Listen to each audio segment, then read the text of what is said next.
Jewish Game of Conquest, Part 8. Today we're going to be discussing the city of Beersheba. So if you look at your map, the city of Beersheba is located in the south, in the area of the Holy Land that's known as the Negev. Negev means south. Actually, literally means dry, because like in the south is mostly a desert, arid area, so it's called Negev, means dry, which also means south. So Beersheba is located over here in that southern area of the Holy Land. We're going to discuss different things about the city of Beersheba. There is a theory that came up with by that was proposed by someone named Rabbi Yaakov Moshe, the grandson of the Vilna Gaon.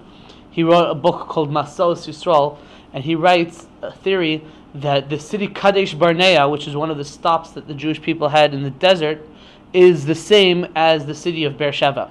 This theory is not quite accepted, but it's a somewhat out there theory, but it is an interesting theory about the city of Beersheba. Beersheba is a prominent city. It's located in the territory of Yehuda. We even find that one of the queens of the kings of Yehuda was from the city of Beersheba.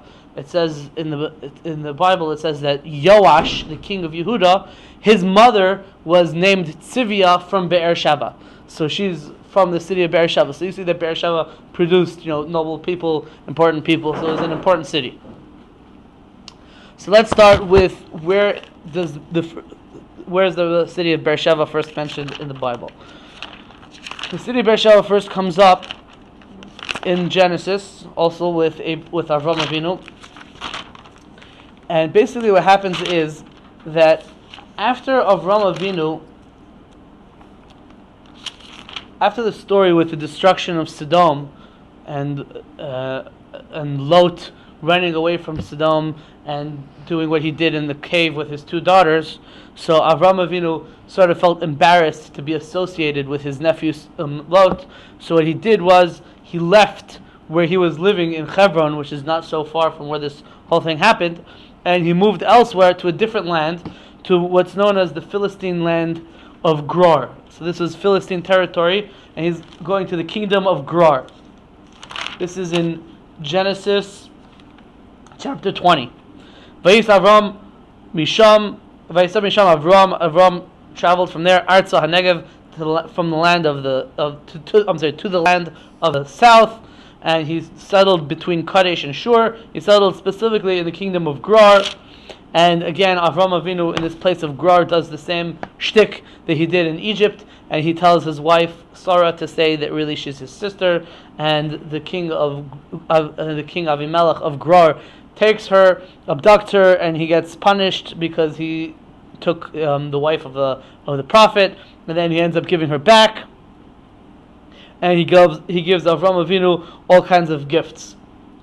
And not long after that, it says that Sarah gives birth to Yitzchak. Right? Sarah gives birth to Yitzchak while Avram and Sarah were living in the land of Gerar, in this land in the Philistine territory led by the king Avimelech. Afterwards, there's a whole story over there of what happens is that Sarah sees Avram Avinu's son Yishmael playing in an inappropriate way with her son Yitzchak. He was playing with bows and arrows, and he was threatening to kill him and things like that. So she wanted to get rid of him. And after consulting with Hashem, basically Avram Avinu decides he's going to send off Yishmael and his mother Hagar, and he sends them off. And it says over there that he sent her. This is in Genesis 20, verse 14. It says, "Vatelech vatesa." She went and she strayed. B'midbar Beersheba, in the desert of Beersheba. See, this is the first mention of the city of Beersheba in the Bible. This is when Avram Avinu sends away Hagar and Yishmael. So he sends them off to the desert of Beersheba, and she famously, the child is very sick over there, and she famously hears an angel tell her that don't worry, her child is going to be saved, and he's going to become a great nation as well. Right? So that happened over there in the desert of Beersheba, in the desert around the area of Beersheba. You can more or less look at Beersheba as sort of an oasis within that big desert. And then the Bible tells us why is this area called Beersheba. It tells us a story. This is also in Genesis 21, verse 22. It was in that time, and Avimelech and his generals said to Abraham, God is with you in everything that you do, and now you should swear to us in the name of God that you won't lie to us or to our descendants, our grandchildren, our great-grandchildren, and you will do like the kindness that we are doing to you, so you will do to us and with all the people that live over here. And Abraham agreed. He said, okay, I will take that oath. And what happened is that Abraham had actually dug multiple wells. And he dug all these wells, and what happened was that the servants of Avimelech, of the king of Gerar, had stuffed up the wells. And they stole the waters of the wells. And so Abraham at this juncture criticizes or castigates Avimelech for his part in this, and Avimelech says, I didn't know anything about this. You're just telling me about this now. I didn't hear anything about this before.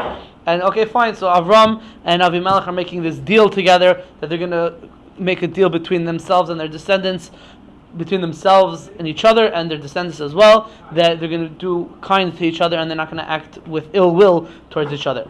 And so it says, Vayikach Avram tzoinu vokar vayiten lavimelech vayichusu shneim bris. Avram took flock and cattle and he gave it to Avimelech, and they cut a treaty between them. Avram as Sheva kivsais atzin levad hen. And Avram left 7 lambs by themselves. Or actually, they're female lambs which are ewes. Avimelech said to Avram, "What are the 7 ewes that you left separately from the other animals?" And he said that you should take these special 7 ewes as testimony to the fact that I dug these wells and they really belong to me. And it says, Al-Kain Kara, this is verse 31, Al-Kain Kara Lamakim Mahu Be'er Shava. Therefore the name of the place is Be'er Shava. Why? Kisham Nishba'u Shnehem. Because there, both of them had taken an oath. So the understanding over here is that the word Be'er Shav, the word Be'er means well, and Shava means an oath. Right? Vayishava means he took an oath. It's a verb of taking an oath. So why is the city called Be'er Shava, the well of the oath?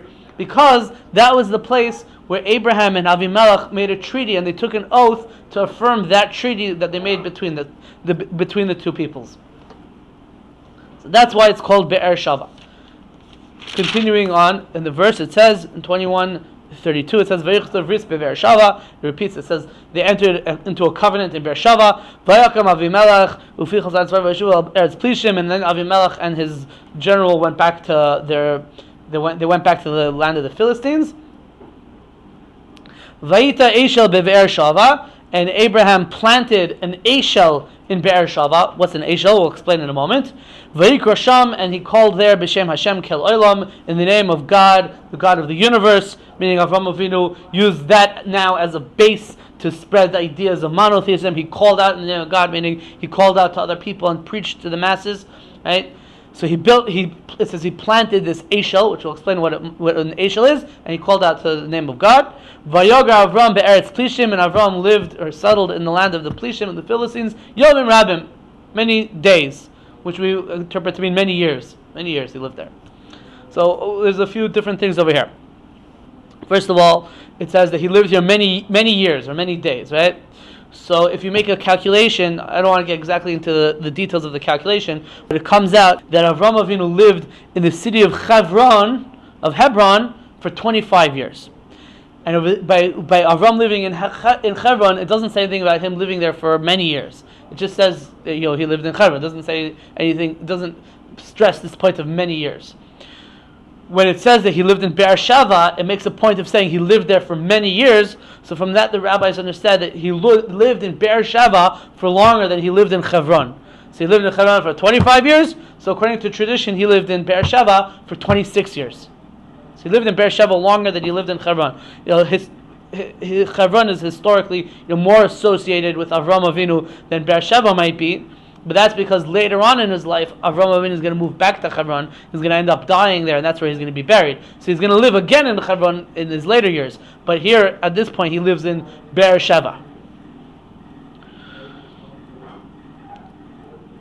We said that Yitzchak was born while he was living in the Philistine land. He sent off Yishmael while he was living in the Philistine land. All these stories happened in this same era when Avram Avinu was living in the land of Beersheba. It says he planted an Eshel. So what is an Eshel? So there's two opinions in rabbinic interpretation as to what an Eshel is. Either an Eshel is a type of a tree, and he used that tree to give shade to people or something like that. There's also another layer to this thing of Avram Avinu planting a tree, which we'll get to in a few minutes. The other interpretation is that Eshel is not actually a word, but should be interpreted as an acronym for basically what we would call in modern days a hotel or a motel. Eshel would be as Aleph Shin Lamed, which is interpreted as an acronym for Aleph is Achila, Shin is Shtia, Lamed is Lina. Achila, Shtia, Lina. Achila means eating, Shtia is drinking, and Lina is lodging. Right? So Avram Avinu built a hotel. He planted an Eshel, means he built a hotel. He made a place that people can stop, a pit stop, a rest stop, right? On the road, I guess maybe on the side of the road or something like that people can eat, drink, and sleep there. That's the Eshel that Avram Avinu built. So either this Eshel is referring to an actual tree, or the Eshel is referring to more or less what we would call a hotel or a motel. What's the difference between a hotel and a motel? Quality. One's spelled with an H, one's spelled with an M, no? The quality, the hotel is supposed to be higher quality, no? It's like Motel 6. They leave the light on for you, right? Yeah. Okay. So that's the story of Avram Avinu. As I mentioned before, Avram Avinu, basically the next story in the Bible is when Avram Avinu is charged with slaughtering his son Yitzchak with Akedas. He ends up only binding him. It's called the binding of Yitzchak, the Akedas to Yitzchak. That's in Genesis chapter 22. And at the end of that story, it says that Avram Avinu lived in Beersheba. But then in Genesis 23, the very next story, it seems that they were already living in Hebron. So there's different ways to interpret it. What exactly happened? Was Avram living in Beersheba or was he living in Hebron? But it seems that towards the end of this, at this point, when his wife Sarah dies, it says that she died in Kiryas Arba, which is Hebron. So it seems that Avram Avinu and his family were already living in Hebron. Some say that he was living in Beersheba, but she was looking for him and she couldn't find him because he was off by Har Moriah, and she went to Hebron to look for him, and that's where she died. But it seems to be that at this point, Avram Avinu's family was living really in Hebron, not in Beersheba, at the time of the Akedas Yitzchak. And they were living in Hebron, and of course, there's Genesis 23 goes through the story of Avram Avinu buying a plot of land to bury her in Hebron, and then Avram Avinu, Genesis 24 is finding a match for Yitzchak to get married. And in Genesis 25, in Genesis 26, we're focusing really on the lifetime of Yitzchak now. Now we're focusing on the lifetime of Yitzchak. Right? Avram Avinu is already dead. Yitzchak is already married and he has 2 kids. Right? When Yitzchak's kids were 15 years old, that's when Avram Avinu died. There's a simple way of calculating that, but that's the understanding. Avram Avinu passed away at the age of 175. Okay? So now what happens is that Yitzchak is living in Hebron, and what happens is in the beginning of chapter 26 that there's a famine in the Holy Land. Besides the original famine that prompted Abraham to move from the Holy Land to Egypt way back when he first came to the Holy Land, this is a new famine that happened in the time of Yitzchak. And because of this famine, Yitzchak decided to relocate. And see, there's this idea that because of the story of Akedas Yitzchak, where Yitzchak was supposed to be brought as a sacrifice, so Yitzchak was sort of consecrated as sort of an especially holy person, and therefore the halacha is that an animal which is consecrated to be a korban is not allowed to be taken out of the holy place. And so this person who was in a conceptual way supposed to be a sacrifice as well, he's not allowed to leave the holy place either. So Yitzchak, the idea is he never leaves the Holy Land. Through his entire life, he always stayed in the Holy Land.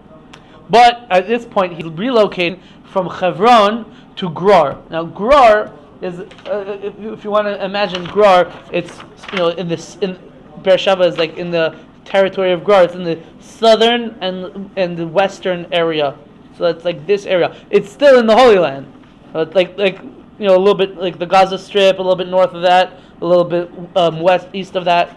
That's this area in the time of Yitzchak. So Yitzchak never leaves the Holy Land. So instead of relocating to Egypt, Yitzchak relocates to the land of Gerar, to this place where Avimelech was the king of the Philistines in the kingdom of Gerar. And he goes there, and God appears to him when he's in Gerar, and God tells him, "Do not go down to Egypt. You should live in the land that I told you, in the land that I'm going to tell you to live in. Gur ba'aretz hazayis. Live in this land. V'heyei imucha v'avaracheka, and I'll be with you, and it will bless you. Kilchol zaracha teines kol haaretz Yisrael. Because to you and to your descendants I'll give this land. And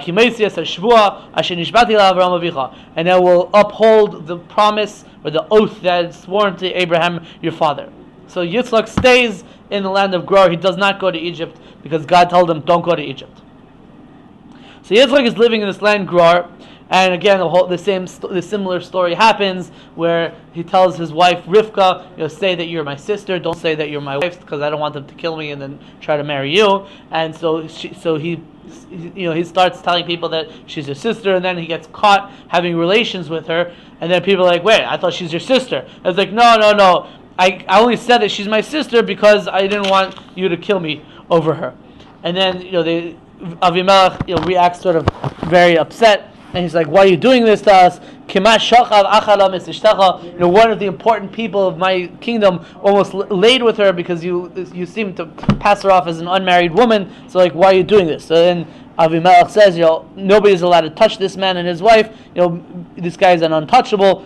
Be careful with him. Don't try not to deal too much with him or whatever. Right? He's somewhat actually ostracized. And so what happens is, as we're going to see that, what happens is he's sort of ostracized. It says Yitzchak planted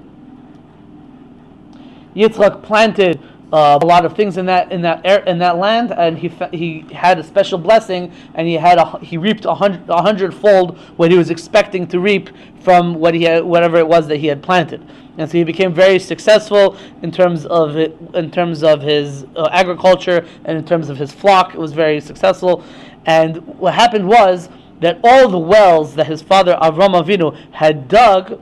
So the Plishtim, the Philistines came and they stuffed the wells. They weren't usable, and so there's a whole fight between Yitzchak and Yitzchak's men and Avimelech's men, and they were digging wells and fighting over wells. And there's a whole bunch of wells that were built over here. Yitzchak tries to redig all these wells that the Philistines built, that stuffed up, that Avram Avinu had originally built. So it says that they built a well. They built one well, and they found what's it called? They dug in the valley, and they found spring water. And they built a well there. And then it says the shepherds of Gerar fought with the shepherds of Yitzchak, saying, no, really the water should belong to us. And they called that well, they called it Asek, because Asek means to fight. And then they dug another well, and they fought about that, and they called that Sitna. Sitna means hatred, right? So that's another well. And then they dug again, and he made another well, and they didn't fight about that, and he called that well Rehovot. That is a modern day city in Israel called Rehovos. And he said, why is it called Rehovos? Because Rachav means wide. So it says, Kata Hirchiv Hashem lanu furinu aretz. Hashem has granted us ample space, and He allowed us to be fruitful in the land. And then he went to Beersheba. And when Yitzchak was in Beersheba, he had a special vision from God, and God reaffirmed His commitment that He's gonna bless Yitzchak and his descendants, and they're gonna have a lot of descendants. And at that place, Yitzchak builds an altar, and he calls out in the name of Hashem. and they were going to build another. And Yitzchak's men were looking to build another well over there. And all of a sudden, Avimelech, the king of Gerar, comes with his men and a group of his soldiers, and Yitzchak says to them, "What are you guys doing here? What did you come? I thought you hate me. You ostracized me. You sent me away from you. You're ruining all of my wells. What do you want from me?" And they said, "No. What happened is we see that God is with you, and we want to make a deal between you and us, that we should be peace between us, and we're only going to do good to you, and you'll only do good to us, and we'll affirm this deal between us and you and I, and my descendants and your descendants." And so that's what happens. It says, "Vayas lahem mishta." They made a party. Vayayil vayishtu. They ate and they drank. Vayishkimu v'bayker. They woke up in the morning. Vayishavu ish la'achiv. Each man swore to his fellow, meaning Yitzchak and Avimelech swore to each other, and they sent Yitzchak off in peace. And then on that day, the servants of Yitzchak found more spring water, and they built another well, and it says they called it Sheva. Therefore, the name of the city is Beersheba ad hayom hazeh. Until this very day, that's the name of the city, Beersheba. And that's the story in Genesis 26 of Yitzchak having a similar story that his father had with Avimelech, the king of Gerar. Right? In both stories, Yitzchak and Avram both sort of have a somewhat contentious relationship with Avimelech, the king of Gerar, and then they make a deal together, and they affirm their commitment to each other and their descendants, which actually is going to come back to haunt them when we discuss the city of Yerushalayim. We'll see how this deal that they made with the Philistines comes back to haunt them, comes back to haunt the Jewish people as a whole. But they made this deal, and because they made this deal, the name of the place, the name of that site is Beersheba. Right? Now, this is somewhat problematic because we said by Avram Avinu, if we look carefully, let's look at it carefully. This is in Genesis. We already read this verse, but we'll read it again. Genesis 21, verse 31. It says by Avram Avinu says, Al kain kar lamakim hahu Beersheba. Therefore, he called the name of the place Beersheba, Kisham nishba'u shneiham, because they had both sworn there. Right? And when it comes to Yitzchak, this is in 26:33. It says V'ikra Yisai Sheva. He called it Sheva. Al kain shemu ir Beersheba. Therefore, the name of the city is Beersheba ad hayom hazeh, until this day. So it's somewhat of a contradiction. Why is the city named Beersheba? Is it because of the deal that Avram Avinu made with Avimelech? Or is the name of the city Beersheba because of the deal that Yitzchak Avinu made with Avimelech? Somewhat of a contradiction. In Genesis 21, it sounds like it's because of Avram Avinu. In Genesis 26, it sounds like it's because of Yitzchak Avinu. So which one is correct? What do you say, Justin? There's something to it. There's something to it. What do you say, David? Aha, very interesting. Okay, so I looked in the commentaries, and I found a lot of different commentaries that address this issue. But there's basically 5 approaches to dealing with this issue. The first approach is proposed by the Ibn Ezra. Rabbi Avram Ibn Ezra lived in Spain in the 1200s. He writes that there were 2 cities named Beersheba. There was one named after the Beersheba, the deal by Avram Avinu, and there was one Beersheba named after the deal that happened by Yitzchak Avinu, right? The new deal, right? So that's how he answers it. There's 2 Beershebas. There's a commentary from the grandson of Rashi. His name is Rashbam. And Rashbam wants to say that I have proof that there were 2 Beershebas. And he says, what's the proof?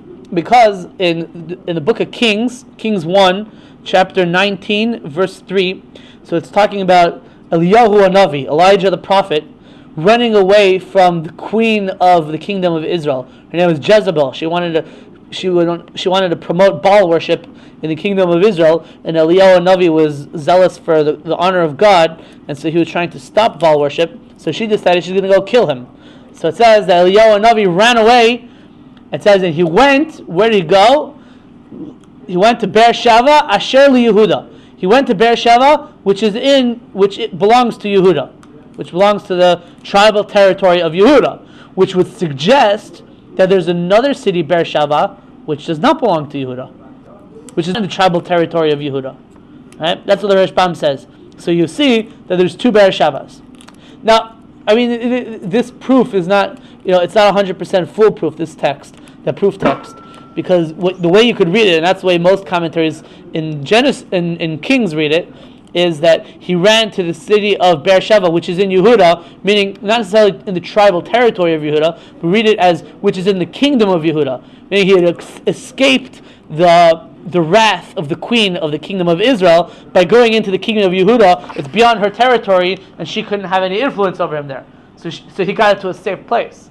So it doesn't mean to say Asher Yehud means Beersheba, which belongs to Yehuda. It doesn't mean Beersheba, which belongs to Yehuda, with the implication that, and there's another Beersheba which doesn't belong to Yehuda, so I have to say which belongs to Yehuda to tell you which one I'm talking about. Rather, what it means is Beersheba, Asher Yehuda, he went to Beersheba, which belongs to Yehuda, as opposed to staying in the territory of the kingdom of Israel, he went to Beersheba, which is in the kingdom of Yehuda. That's the simplest way of understanding it. There is also there is somewhat some another piece of evidence to this idea that there's two Beershebas.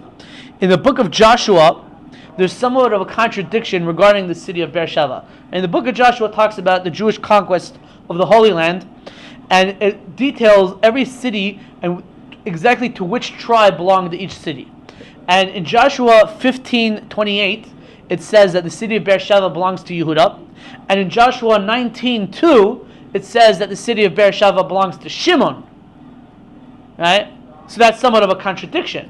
Now, if you understand that there's two different Beershebas, that one Beersheba is in Yehuda, one Beersheba is in Shimon, and no problem. Right? You could make that argument. But the truth is that it's not just a strong argument. Because we've mentioned a few days ago, there's a story of Shimon and Levi, the two sons of Yaakov, destroying the city of Shechem, devastating the city of Shechem. Right? And so Yaakov, on his deathbed, he gives blessings to all of his sons, except to Shimon and Levi. He doesn't give them a blessing. He actually curses them. But he doesn't curse them. He curses their anger. He says, "Orur apam ki az ve'rosam ki kashasa." Woe unto their anger. Their anger should be cursed. And he says, what's their punishment? Achalkeim biYaakov va'afitzeim biYisrael. I will divide them in Jacob. I will scatter them in Israel. What does that mean? It means that the tribes of Levi and the tribe of Shimon did not receive a continuous portion of territory in the Holy Land. If you have here, this is an ArtScroll map of the territory of the 12 tribes. Right? There's no territory of Levi. Rather, what happened was that Levi received random cities that were all over the Holy Land. It's scattered all over the Holy Land. The same is true of the tribe of Shimon. These horizontal lines is the tribal territory of Yehuda. Shimon sort of had random cities scattered within the tribal territory of Yehuda. So Shimon's cities are within the greater territory of Yehuda. So that already answers up the contradiction in Joshua. Joshua in one place says that the city of Beersheba belonged to Yehuda, and Joshua in another place says that the city of Beersheba belonged to Shimon. Well, you could say that yes, the city technically may belong to Shimon, but it was within the district, county, territory, whatever you want to call it, of the tribe of Yehuda. That city that belonged to Shimon was in the greater area of what belonged to Yehuda. So you don't really have proof from that contradiction to say that there were two cities named Beersheba. Right, so that's the first approach. The first approach of why is it called Beersheba? Is it because of Avram or because of Yitzchak? So we said the first approach is because there are two Beershebas, right? And we discussed the merits and the drawbacks to that approach. The second approach is that when Avimelech sent, I don't know if he sent it, but people acting in Avimelech's name, his men went and they stuffed up the wells that Avram Avinu had dug. So in doing that, what they were trying to do is they were trying to erase Avram Avinu's influence in that region. That's what they were trying to do. And you can understand, based on that, you can understand that part of that effort was they would get rid of the name of the city Beersheba. That Avraham Avinu named this place Beersheba because he made a deal with Avimelech. So they're trying to get rid of that name, and they've named it something else, or they made people forget about that name, and it fell into disuse. Then came along Yitzchak, and Yitzchak says, "We're renewing this deal. We're making a new deal. So we're going to call it Beersheba the same way that my father called it Beersheba, and now that's why it's called Beersheba." Right? So the question is, why is it called Beersheba? Because of Avram or because of Yitzchak? And the answer is because of both. Originally because of Avram, then they forgot it. They tried to erase it. They had a concerted effort to erase the name Beersheba. And then Yitzchak, when he made his deal with them, he brought back the old name of Beersheba. And if you look carefully, really in the wording, you can actually see this alluded to in the wording of the Torah. Because by Avram, it says,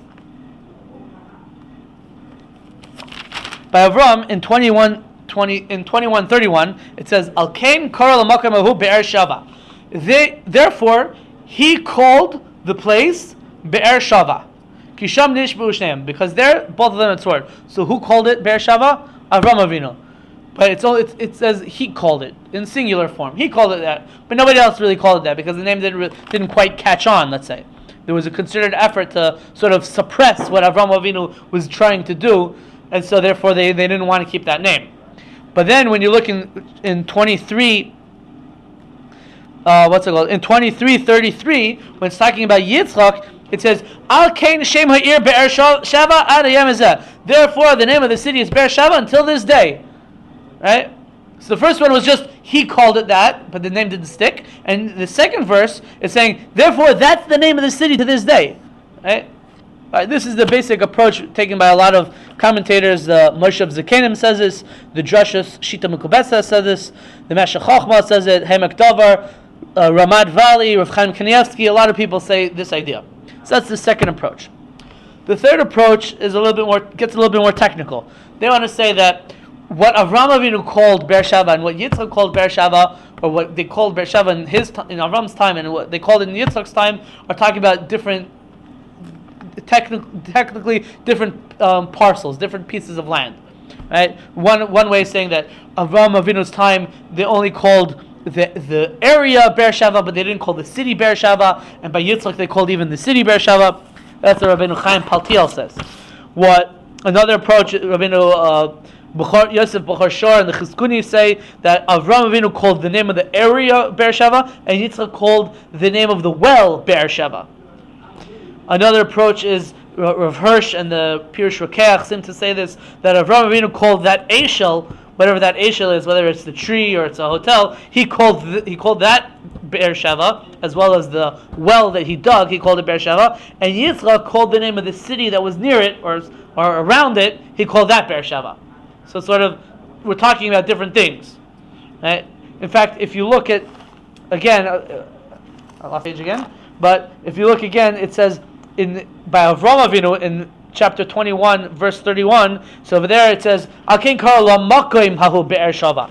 Therefore he called that place Beersheba, and by Yitzchak in 26:33, it says he called Al kain shem ha'ir Beersheba. Therefore the name of the city is Beersheba. So Yitzchak, the innovation of Yitzchak was that the name of the city is going to be Beersheba, and the innovation of Avraham Avinu was that just the place was going to be called Beersheba, but not necessarily the city.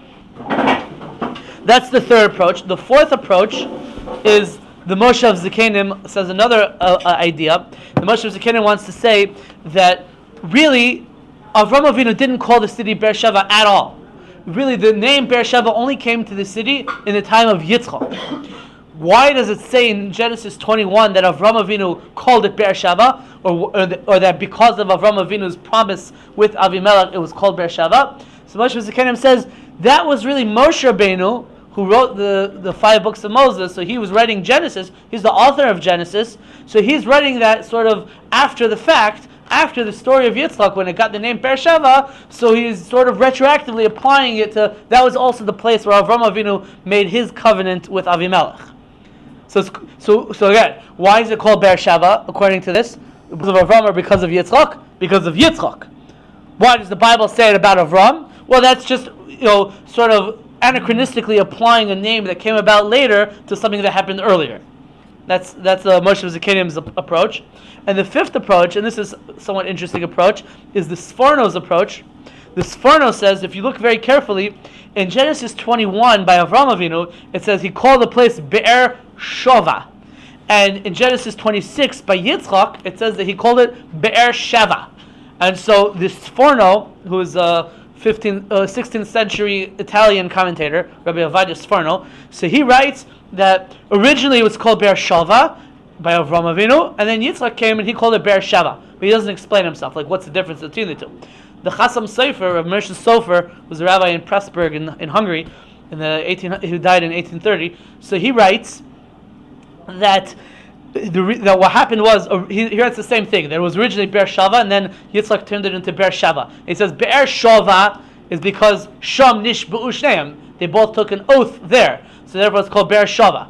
When we come to Yitzchak, he names it Beersheba because he's naming it after the 7 ewes that he used when he was the 7 animals that he gave as part of the present when they were making the deal together. So that's the fifth approach. Okay, so we have 5 different answers to why is the city called Beersheba. Is it from the time of Avram Avinu or the time of Yitzchak Avinu? And we have these different approaches. Now, the next time that the city, okay, fine. So what happens is, continuing on with the lifetime of Yitzchak, it appears that Yitzchak, in his old age, also moved from Beersheba back to Hebron. Right? Just like Avram Avinu in his old age lived in Hebron and he died there and ended up buried in Hebron, so too Yitzchak in his old age as well moves from Beersheba to Hebron. So Yitzchak ends up in Hebron, and this is the story where Yitzchak is as an old man, and he thinks that his day of death is approaching, so he gives the blessings to his son, to Yaakov instead of giving it to Esav. The whole story that we spoke about before, and because of the story, Esav wants to kill Yaakov, so Yaakov runs away. Right? So it seemed that Yaakov is running away from which city? From Hebron, because that's where Yitzchak was living, in the city of Hebron. The problem is that the opening verse of this week's parsha is Vayetze Yaakov me Beersheba Vayela Charana. Yaakov left Beersheba and he went to Haran. Right? So why is he leaving from Beersheba? It should be that Yaakov is leaving from Hebron, not from Beersheba. And it's interesting, skipping all the way to next week's parsha, when Yaakov comes back to the Holy Land and he reunites with father Yitzchak, so they reunite in the city of Hebron. So Yitzchak is in Hebron. So why is Yaakov leaving from Beersheba? Where does it say that he's leaving from Beersheba from? So the Medrash tells us that Yaakov left from Hebron. That's true. That's where he was living with his father in Hebron. But before he went to Haran, to Mesopotamia, which is outside of the Holy Land, first he had to stop off in Beersheba. He went to Beersheba to go ask Hashem for permission to leave the Holy Land. We said a few minutes ago that Yitzchak, when there was a famine, Hashem told him, do not leave the Holy Land. And instead he ended up living in Beersheba. Right? Yaakov Avinu is sort of following the same trajectory. He's going off to travel. Right? So before he leaves the Holy Land, he wants to make sure that it's good with Hashem. So he's going to go to Beersheba to ask permission from Hashem. We also find that later on in his life, when Yaakov Avinu actually does leave the Holy Land and goes to Egypt, so again, on his way to Egypt, he stops off in Beersheba and asks Hashem for permission, and Hashem says, go down to Egypt, I'm going to come with you down to Egypt, and then come back up with you to the Holy Land, I'm going to bring the people back up as well. So there is precedent for Yaakov Avinu, there's biblical precedent for Yaakov Avinu going to Beersheba to ask for permission to leave the Holy Land. So that's what it means. Vayetze Yaakov me Beersheba vayela Charana. He left from Beersheba because he left asked Hashem permission in Beersheba to go to Haran, and then he went to Haran. There's another tradition that Rashi in the beginning of this week's parsha brings down. Rashi says that before he went to Haran, so there's like a 14-year discrepancy in the chronology of Yaakov Avinu. And Rashi basically says, based on a Gemara in Maseches Megillah, basically Rashi says that Yaakov had spent 14 years learning Torah in the yeshiva of Shem and Aver. And that's how you fill in the 14-year gap in the chronology of Yaakov Avinu. So Vayetze Yaakov me Beersheba means that he went to Beersheba, but it's also an allusion to the fact that he went spent these 14 years learning in the yeshiva of Shem and Aver. The Marsha in Mesachas Megillah finds an interesting allusion to this in the words Mi Be'er Sheva. The Marsha says that the words Mi Be'er Sheva, if you rearrange the letters in the words Mi Be'er Sheva, you can get the words Shem, Aver, Aleph Beis. Right? Mi Be'er Sheva. So Shem is Shin Mem. So you have the Shin from Shava, the Mem from Mi Be'er Sheva. Ayin Beis Reish is Aver. So you have the Ayin at the end of Shava, Beis in the middle, the Reish at the end of Mi Be'er. Then Aleph Beis, you have from the word Mi Be'er, you have Aleph Beis. So Shem, Aver, Aleph Beis. Like that's the Aleph Beis. That was what he was learning Torah, the Aleph Beis. And he studied there for 14 years. Or you could say that the word Mi Be'er Shava, well, technically Shem wasn't really alive at this point. So it was really the yeshiva of Aver. It's called the yeshiva of Shem and Aver because they were the ones that founded it, but Shem wasn't alive. It was just Aver. So if you take the word Mi Be'er Shava, you get the word Aver for sure, and you get Arba Asar, which is 14. So it's an allusion to the fact that Yaakov Avinu was spent 14 years there. So that's Yaakov Avinu in the city of Beersheba. And again, I mentioned the next time that the city of Beersheba is mentioned is that when Yaakov Avinu is finally going down from the Holy Land to go to Egypt, when Yosef was sold and he became the viceroy and he's going to sustain the whole family because there's a famine. So Yaakov Avinu goes and stops off in Beersheba, and as I mentioned, Hashem tells him, "Don't worry, I'm going to go down to Egypt with you and I'll come back up with you as well." And the Medrash tells us that when Yaakov Avinu went down to Beersheba at that point in time, before he went to Mitzrayim, one of the things that he did in Beersheba was that he cut down the tree the trees that Avram Avinu had planted in Beersheba, and he brought the wood from those trees with him to Egypt. And the wood from those trees are known as shittim wood, and those are the wood that was going to be used later on for making the tabernacle, the Mishkan, when the Jews would be traveling in the desert. So that's those trees that Avram Avinu, we said a few minutes ago, we said that Avram Avinu planted an eshel, which some commentaries say is a tree. So Yitzchak went and he took the wood from that tree and brought it with him to Egypt, and the Jewish people used the wood from that tree to make the wood from the Mishkan, the walls from the Mishkan, and especially what's called the Bria Chatichon of the Mishkan. Right? The Mishkan was made up of a bunch of gold-plated boards that were like this, vertical boards, and they were held together by poles. They were horizontal poles, right? But the problem is that the horizontal poles only did one side. There's one, each pole held up one side of a bunch of gold-plated wooden planks, right? So what held up the entire structure? There's supposed to be three walls. Right? One side was completely open, but the other one, there were three walls. So what held the three walls together? So there were the way the poles were. There were two poles. There was a pole towards the top of the planks, and there was a pole towards the bottom of the planks. And then there was the pole in the middle. That's called the Bria Chatichon, the middle pole. And that middle pole was from the wood of the trees that Avram Avinu had planted, according to this medrash. And what it did was it sort of bent like this, and then bent again like that. And it was one piece that bent this way, and so it held all three walls together. So the poles just held each wall on its own together, and the middle pole held all three walls together. That's the Bria Chatichon, B'Seicha Kroshim, Mavriach Mina Kotze Ela Kotze. It went from one side to the other side. That's the verse in Exodus describing these poles.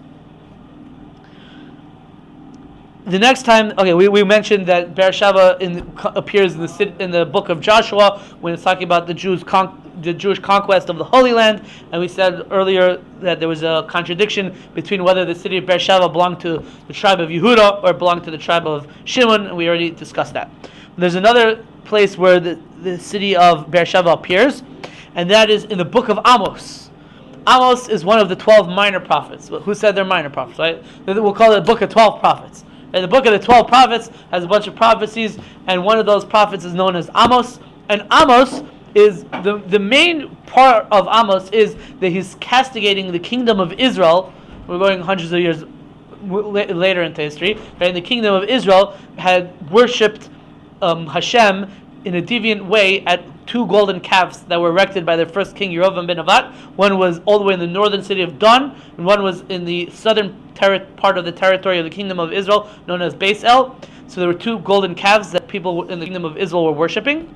And so Amos, one of the main things that the prophet Amos did was that he castigated the kingdom of Israel for worshiping Hashem at these two somewhat idolatrous cultic sites.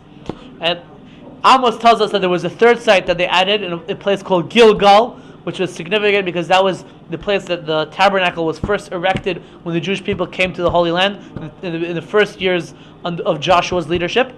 And then Amos says another interesting thing. And this is in Amos.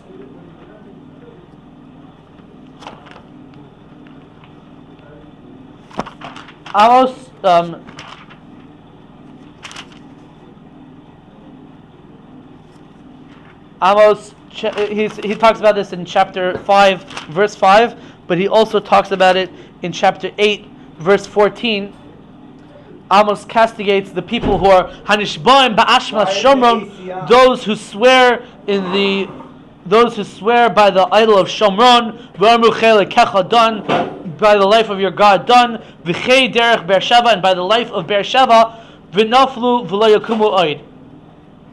And they will fall and they will not come back up. So Amos is prophesying that those people who worship God in a deviant way at Dan and at derech Beersheba, they will fall and they won't come back up.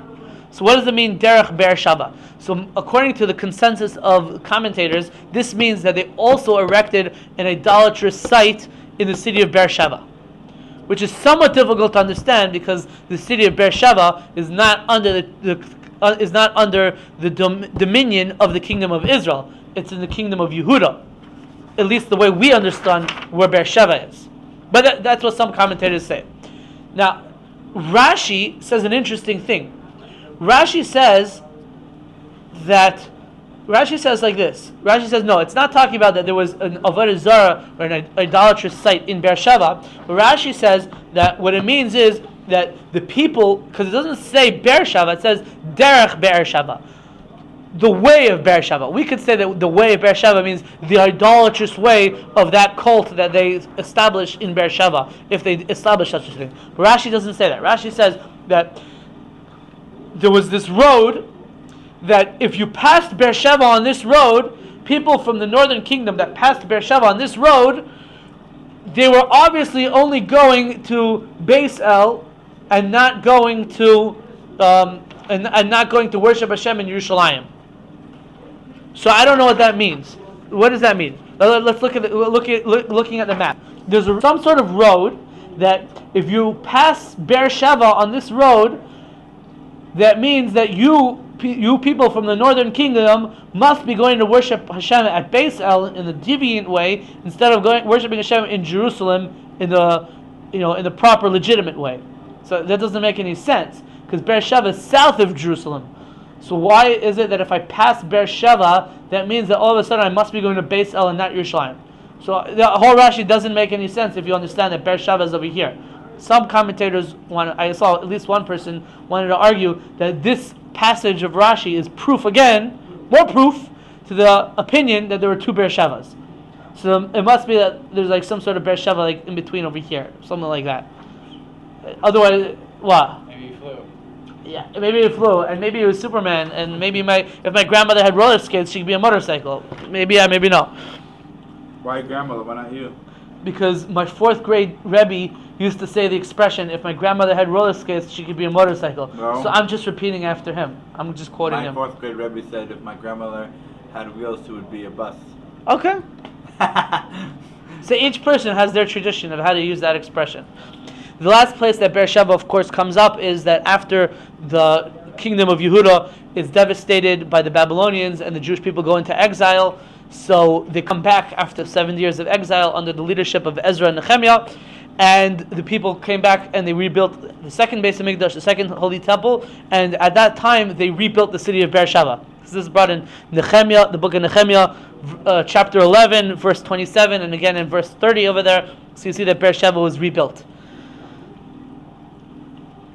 And I believe in World War I there was a famous battle in Beersheba where the Australian army had this great victory over the Turks, something like that. Anything else about Beersheba? I feel like I'm missing something, but I'm looking at my notes. It seems like I said everything. All right, thank you for coming. Thank you for staying. Wow.